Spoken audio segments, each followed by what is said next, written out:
quiet of the night, Ethan's gaze settles on a figure bathed in the soft glow of the desk lamp, a person he's admired from afar.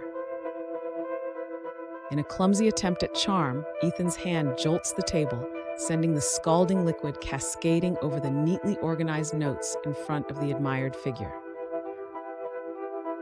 The awkward silence broken by Emily's laughter, a genuine and disarming sound that fills the tension-laden air. Words flowing effortlessly between them, barriers breaking down as they find common ground and connection in the wee hours of the night.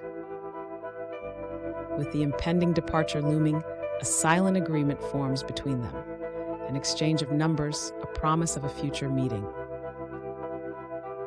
Unforeseen intrusion, shattering the tranquility, leaving Ethan and Emily adrift in a sea of uncertainty and unspoken questions. In a bid to salvage the fragile connection, Ethan lays bare his feelings, his vulnerability a testament to the sincerity of his intentions.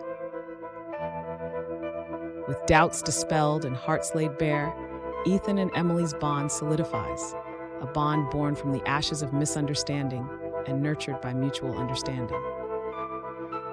As they exit the library, a sense of anticipation lingers in the air, their steps in sync as they embark on a journey of love and laughter, their souls intertwined in the tapestry of fate.